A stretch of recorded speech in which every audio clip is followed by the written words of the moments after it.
So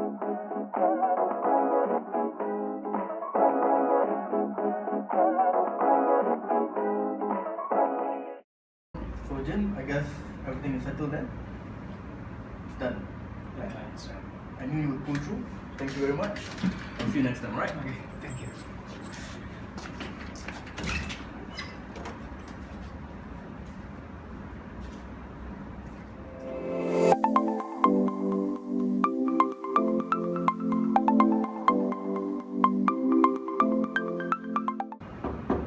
Come in. Yes, boss. Thank you. I'm so disappointed. Because of you, we cannot get client. And yeah, don't hope for promotion after this. There's no chance, is it? No. You may leave now.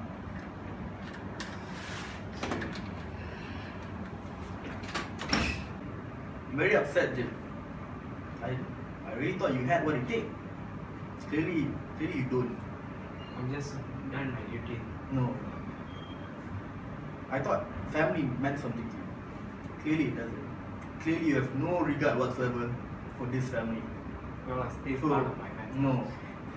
A family would stand up for me. You did not. So we're done, Jin. Molly, don't worry. I'll find you someone better. Let's go.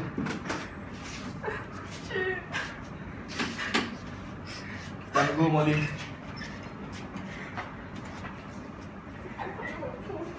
I would like to thank Jim for bringing so much tax revenue for me. See? I'm so rich now. Yes!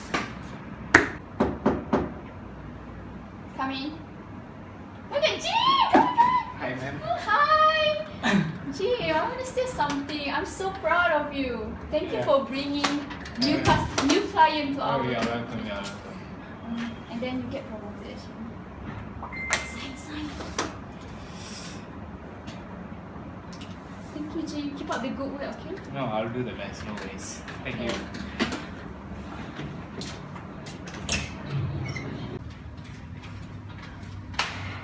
My boyfriend get promoted so I can buy more bag later, can ask him buy for me.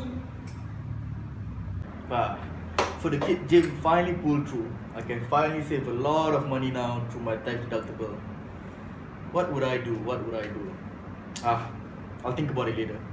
First order of business, I'm gonna hire his company to be my personal tax consultant. Then I'll figure out what to do with the money. I'm quite happy for the new client, but the IRB will come and sue and challenge us. And then our company and Ron also will be liable for this. So our reputation will be bad, right? Because of Jim, my tax revenue has been reduced. See? I left this piece only, one piece tax revenue only. Firstly, I need to impress my manager. Second, I need to be a good kid for my uncle Ron to get my Mallory. So, at last I need to recommend the ranch as a business and treat it as well. So the tax planning will be In terms of tax planning suggestion, firstly, Mr. Ron shall treat ranch as a business by legitimately incorporating a ranch business. So the income or losses from ranch business will be another business income source to Mr. Ron under Section 4A. Then Mr. Ron could enjoy those tax benefits brought by the ranch business. The first step to do is incorporating a private company for ranch business. Mr. Ron can hire people or invite his family member as a member of the company to help him manage the company.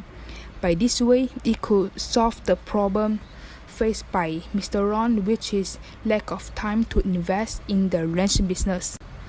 Another point to mention here is do not incorporate ranch business into partnership. This is because partnership is profit sharing arrangement. If the divisible losses arise, the loss is allocated to individual partner according to the relevant profit sharing ratio. For example, Mr. Ron can only utilize the unabsorbed business loss based on profit sharing ratio in partnership instead of the whole unabsorbed business loss in private company. Besides, if the individual partner, like Mr. Ron's wife, who does not have any other business income like Mr. Ron, then the unabsorbed business loss from ranch cannot be utilized. Next, Mr. Ron has to be careful on the portion of real property and tangible asset in the company. This is to avoid being treated as real property company, RPC. RPC is where the defined value of real property and RPC shares is not less than 75% of the defined value of total tangible asset. The bad thing about being RPC is the RPGT. RPGT will be charged on the disposal of shares in RPC.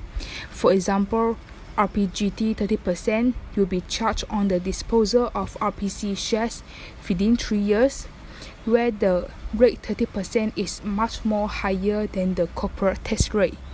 In order to avoid from being RPC, Mr. Ron should bring in tangible assets like stock and vehicles first prior to real property like land. Moreover, as a business, Mr. Ron could utilize the ranch business loss to lower his tax liability. He can combine statutory income of two businesses into aggregate of statutory income from businesses. Then the unabsorbed business loss from ranch business can be set off against other business sources like his corporation.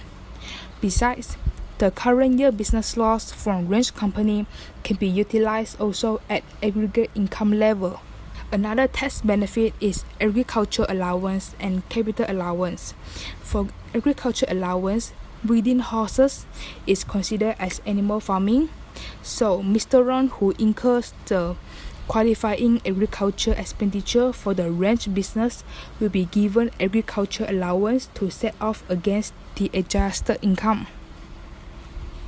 Besides, the assets bought for new business are entitled for capital allowance also. In addition, Mr. Ron is also entitled to enjoy deduction on wholly and exclusively outgoings and expenses incurred in arriving the adjusted income. For example, employees' salary and utility bills of ranch business. Last but not least, Mr. Ron should maintain a proper separate business records for ranch company. He needs to separate ranch records from his personal records. Besides, he has to follow accounting standard and tax law in preparing and keeping the business account. For example, proper calculation of depreciation. Lastly, Mr. Ron should prepare proper business plan about his ranch business. This is to prove the claim that he is working to develop this business into a successful venture. Why the veterinarian fees are very large? I can't understand because I never seen this much of expenses just for the veterinarian. Can I do anything with my past experience? What should I do now? As a tax agent for the Mr. Ron's company, Jin need to comply with Code of Ethics for tax agent. Jin should see the records and receipt as well as ask for clarification from Mr. Ron about those big expenses. This is to ensure that Mr. Ron maintain proper records of all transactions in line with tax principle practices that are in accordance with the existing tax regulation. So therefore, Jim is accountable to review all of Mr. Ron's expenses and see the documentation. So Jim should follow the Code of Ethics because it will be used as one of the criteria for approving and renewing the license of the tax agent. According to IRB Tax Investigation Framework Paragraph 8.3.2.5, as an agent, Jim is expected to carry out his duty where he has to safeguard the confidentiality of all information and ensure that information is not disclosed to any unauthorized person. Besides, according to paragraph 8.3.3.1, Jim is prohibited from using information obtained in his position as a test agent for his personal advantage. Thank you.